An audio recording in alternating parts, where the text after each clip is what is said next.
बघा, पहिल्या गाडीचा वेग आहे 60 किलोमीटर, दुसऱ्या गाडीचा वेग आहे 75 किलोमीटर. पण दुसरी गाडी 75 किलोमीटर वेगाने जाते आणि पहिल्या गाडीच्या ज्या वेळेला पोहोचते त्यावेळेस 48 मिनिटं अगोदर पोहोचते, असं गणित आहे. आणि ते काय म्हणतंय तर अंतर किती. आता या ठिकाणी वेळ किती लागणार आहे हे माहित नाही आणि अंतर किती आहे हेही माहित नाही. मग ह्या दोन्ही गाडीचा अंतर सारखा आहे आणि वेळ फक्त वेगळा आहे. वेळ पण दिला नाही, अंतर पण दिलं नाही. आपण असं म्हणायचं, समजा दोन्ही गाडीने कापलेलं अंतर समान आहे असून ते x मानू व वेळ t मानू. काय मानलं आपण, वेळ t मानू आणि दोन्ही गाडीने कापलेलं अंतर कसं आहे, समान आहे, ते x मानू. आता पहिल्या गाडीसाठी पहिली गाडी, पहिल्या गाडीचे अंतर काय आहे, अंतर बरोबर वेग गुणिले वेळ. अंतर बरोबर वेग गुणिले वेळ हे सूत्र आहे. अंतर किती मानले आपण, x. अंतर किती मानला, x. अंतर किती मानला, x.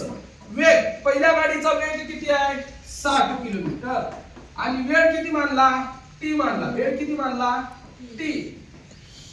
कळलं का. पहिल्या गाडीने अंतर कापलेलं किती आलं, x बरोबर, x नीट काढतो, x बरोबर 60 गुणिले t. हे पहिल्या गाडीचं अंतर आहे. दुसऱ्या गाडीचं अंतर, दुसऱ्या गाडीचे अंतर, दुसऱ्या गाडीचे अंतर म्हणून अंतर बरोबर वेग गुणिले वेळ हे सूत्र आहे ना. अंतर किती व दुसऱ्या गाडीचं आणि पहिल्या गाडीचं, दोन्ही गाडीचं अंतर कसं आहे, समान आहे म्हणून x लिहिलं. वेग, दुसऱ्या गाडीचा वेग किती आहे 75 म्हणून इथं 75 लिहिलं गुणिले. आता वेळ, पहिल्या गाडीचा वेळेपेक्षा ती किती लवकर पोहोचणार आहे 48 म्हणजे हे t वजा 48 हे लक्षात घ्या. दुसरी गाडीचा वेळ कसा आहे, दुसऱ्या गाडीचा वेळ कसा आहे, पहिल्या गाडीचा वेळेपेक्षा ती 48 लवकर पोहोचते. कळतंय का. लवकर पोहोचते म्हणल्यानंतर वजा होणार ना, लवकर म्हणजे काय होणार, वजा होणार. कळतंय का. पहिल्या गाडीपेक्षा लवकर, पहिल्या गाडीचा वेळ किती आहे t, पहिल्या गाडीच्या लवकर पोहोचते म्हणजे t वजा 48 केलं. कळतंय का. मग हे गणित सोडवायचं, 75 गुणिले t, 75t वजा 75 गुणिले 48. आता या दोघांचा गुणाकार करत बसू नका. आता x याला समीकरण नंबर 2 घ्या, याला समीकरण नंबर 2. आता समीकरण 1 व 2 घेऊ. समीकरण 1 आणि 2 घ्यायचं. हो का, समीकरण 1 आहे की x बरोबर, हो का, डावी बाजू ती x आहे.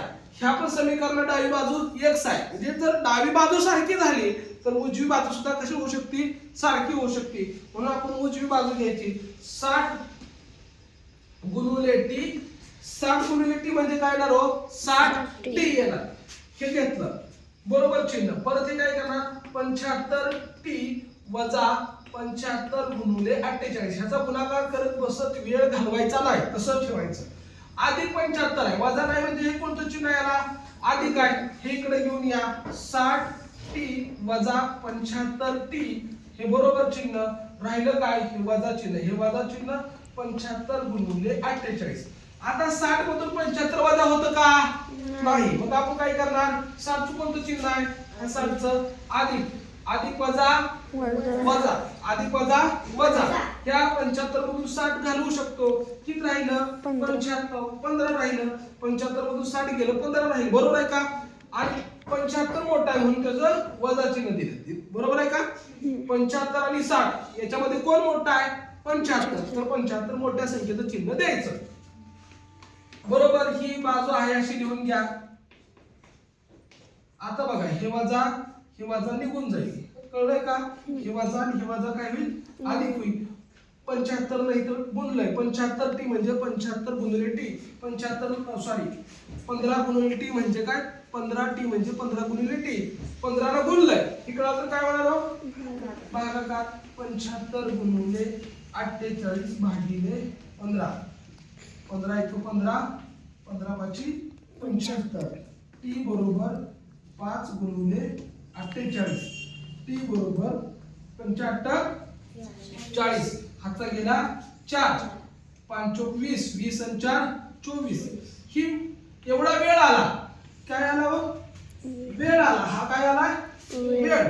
आता ही वेळ तासामध्ये करा तासामध्ये 1 तास म्हणजे किती मिनिट 60 मिनिट. या शून्याला शून्य घालवा 6 कसा 6 चौक 24 6 कसा 6 चौक 24. आपल्याला विचारले अंतर विचारले. पहिलं समीकरण घ्या 60 गुणिले टी 60 गुणिले टी आहे 60 गुणिले टी च्या ठिकाणी ठेवा 4 गुणिले 0 0 आणि 4 सम 24 किती अंतर आलं 240 किलोमीटर. किती अंतर आलं 240 किलोमीटर.